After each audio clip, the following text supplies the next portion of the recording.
A mysterious illness had left college student Doug Lindsay debilitated for years, limiting his mobility and forcing him to quit school.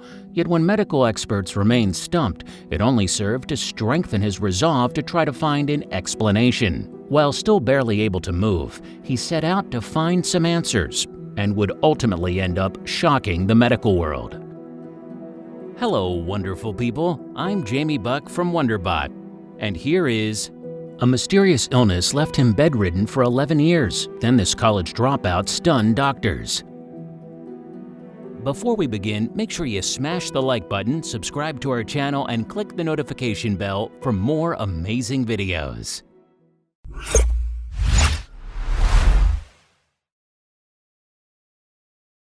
It was the beginning of 21-year-old Doug Lindsay's senior year of college. He had just finished a summer program researching biochemistry at the University of Kansas. It was 1999, and Doug had come back to his own school, a Jesuit college called Rockhurst University in Kansas City, Missouri. The biology major's first day of classes, which he figured would be the last one of his undergraduate career, went off without a hitch. But when classes were done for the day and he returned home for the evening, something happened to Doug that would ultimately dictate the course of the rest of his life. It seemed to come out of nowhere. Before university, during his time as a student at De Smet Jesuit High School, Doug had been very physically active and athletic, running track for sport. Over the past few years of college, his health had been relatively normal. Yet after his first day of classes, he got home and felt the room begin to spin. The disorienting sensation picked up in intensity. Helpless to stop this bizarre episode, the sudden and mysterious symptoms got worse and worse. At last, his heart racing and terribly dizzy, Doug's legs buckled and he outright collapsed onto the table of his dining room. To lose control of one's functions and collapse would have been frightening for anyone. But if he had thought this strange turn of events affecting his health was to be a fluke occurrence, Doug was about to be proven gravely wrong. The dizzy spells returned to him repeatedly, and they left him feeling incredibly weak.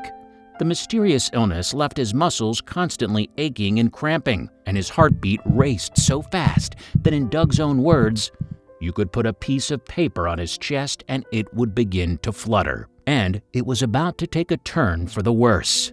As Doug's physical condition continued to deteriorate, small actions and movements, which he had once taken for granted, became nearly impossible. Even menial tasks, such as changing a light bulb, meant he had to take a rest afterwards, just because lifting his limbs like that was so challenging. It even got to the point where walking was difficult. He could go but 50 paces at a time before needing to sit down and recover from the exertion. After trying to walk farther, within a matter of minutes he found he wasn't able to stand. And yet, although his condition was baffling, it was not entirely unexpected. For as long as Doug could remember, his mother had been sick. When Doug was an 18-month-old baby, a mysterious illness had left her tragically incapacitated. Sadly, she couldn't even lift her own child. When Doug had reached the age of 4, his mom couldn't walk anymore. The only deviation had been when, in a burst of energy, she caught Doug as he choked on a jawbreaker and ended up saving his life. Worse still, Doug's Ann also had a strange illness that left her so weak she couldn't bend down to tie her shoes. Now it seemed that Doug's genetics had caught up to him. All throughout his teenage years, Doug had watched his family members suffer from a nameless condition that appeared to be genetically transmitted. As he grew up, he silently wondered when his day would come and whether their mysterious illness would affect him as well. Now in 1999, he had the answer. His body had caught up with him. He called his mom, instantly understanding what was happening to him, as he had seen similar symptoms before and was all too familiar with them. He told his mother he knew he would have to drop out of school. They realized he had not escaped their family curse, but his story was far from over. Doctors told Doug he might have mono, but after months confined to his own bed for upwards of 22 hours a day, he wasn't getting better. He could only get up to try and feed himself or to use the bathroom. The fact that doctors couldn't pinpoint the source of his condition was not a surprise either. His mother had also not been given a name for her condition, but she also knew it had to do with her thyroid. She was too ill to travel to see a specialist and receive care at the Mayo Clinic. Doug had seen what the apparently inherent condition had done to his mother and aunt. He was determined to try to find out how to change his fate. He had dropped out of school just 1 year shy of completing his biology degree. Doug's dreams of becoming a professor of biochemistry or even his fantasy of writing for The Simpsons were, at this point, at best a mirage. No treatment seemed to be taking effect, and he was restricted to the hospital bed in his living room. It would have been understandable if he had slipped into a deep depression, but it dawned on Doug that despite what one might think, it was all in his own hands to figure out a way to survive. The key fell almost literally into those same hands. Before the onset of this mysterious illness, Doug had found an old endocrinology textbook left haphazardly by a trash can. He had once used it to try and gain better insight into his mother's health condition, and now he used his time spent on bed rest to pore over its 2,200 pages and understand what was happening to his own body. His mom had been told she had a thyroid problem, but Doug found something interesting in the book. A passage of text described how an adrenal disorder could masquerade as a thyroid disorder. Had the doctors all been wrong about what part of the body had gone haywire? The body's adrenal glands are located just over the kidneys and produce vital hormones that help the body with important functions. So Doug, the former biology major, studied these glands at length. He gathered more and more old medical textbooks. With the immense wealth of knowledge he was able to gather over months and even years of study, Doug created a hypothesis. He theorized that there was an entire field of disorders affecting the autonomic nervous system that fell through the cracks, defying the categories used by neurologists and endocrinologists. He pushed forward with his research, and it was time to level up, take his conclusions, and put a plan into action. The autonomic nervous system governs the body's digestion, metabolism, heart rate, and blood pressure, and so a disorder of the system was bound to attack these functions. Doug's theory was unheard of. Nobody in the scientific community had considered that his mysterious illness could be connected to his autonomic nervous system, yet still remained without a scientific category of its own. Since when had a patient suffering from an illness produced and pushed forward a theory that medical experts hadn't heard of? Whether or not they were ready to hear from him, Doug was about to make waves in the medical world. Doug saved up his money and bought a computer, which was delivered to him by one of his former college roommates. Now he could upgrade his search from textbooks to the World Wide Web. Through his medical research, Doug landed upon the website for the National Dysautonomia Research Foundation. It made him incredibly glad. He felt encouraged to see there was a foundation that existed for the purpose of uncovering more about the mysterious condition that was crippling him and his family. Perhaps they could shed more light on what had taken control over his life and left him imprisoned in his bed. Doug contacted the foundation asking for further literature that might help him better understand the most cutting-edge findings in the field of medical research about his and his family's condition. The possibility was exhilarating.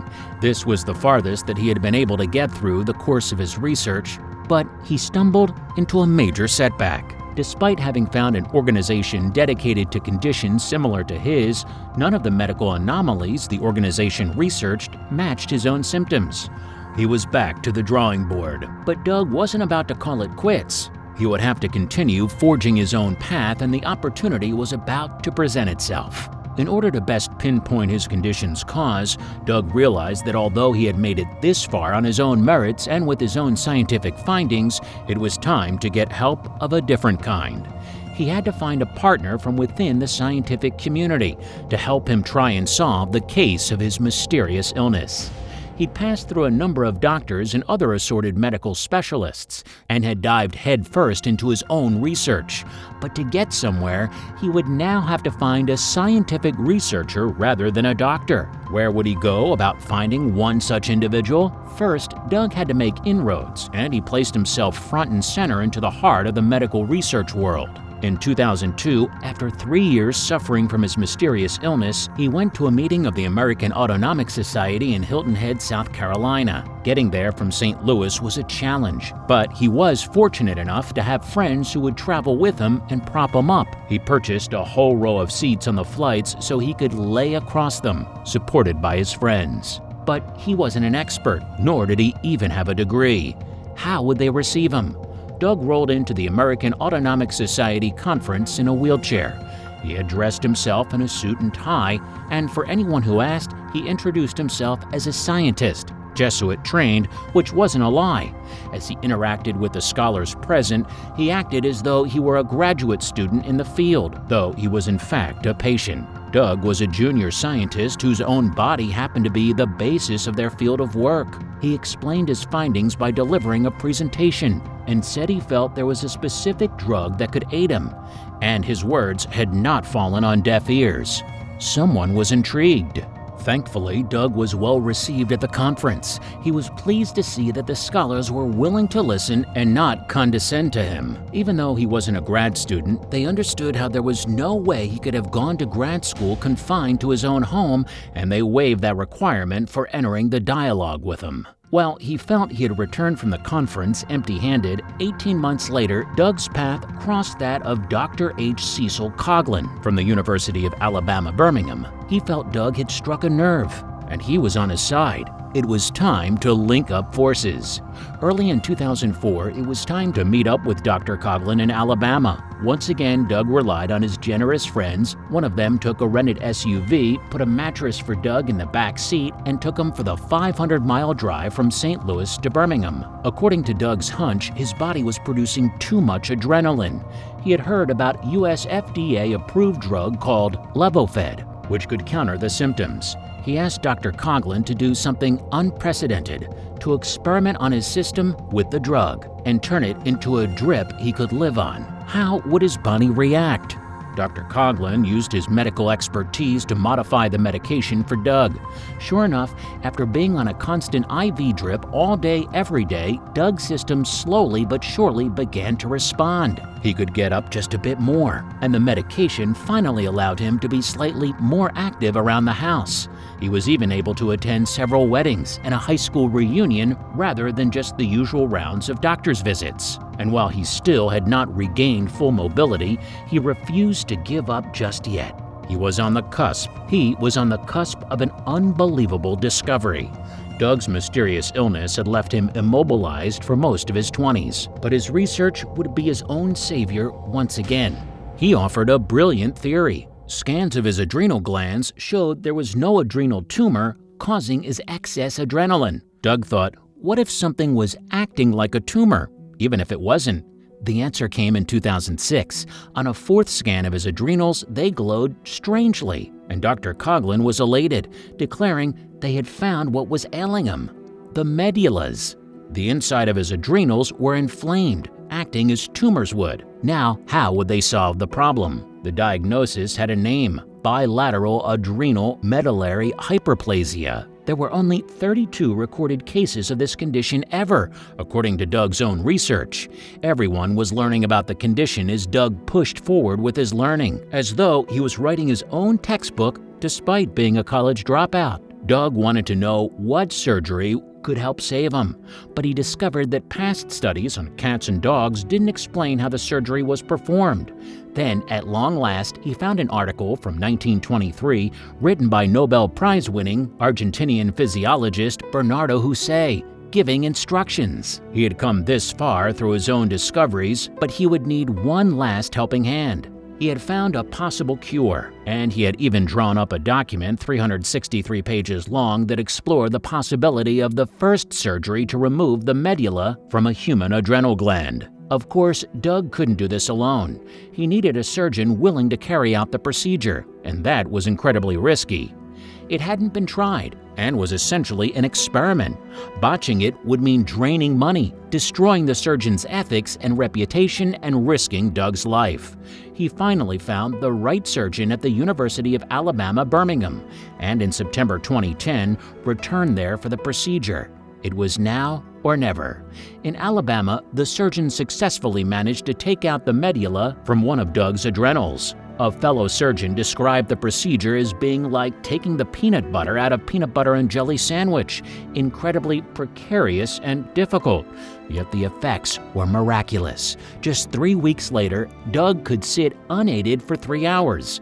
On Christmas Eve, he walked not just out of the house, but a mile in the snow. In a local church he had known from his childhood, he stood in the back during midnight mass, his face full of tears.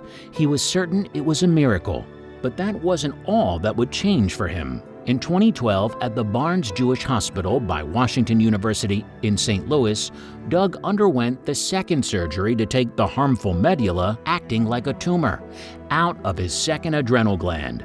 Freed from much of the grip his mysterious illness had kept him in for over a decade, his health continued to improve drastically.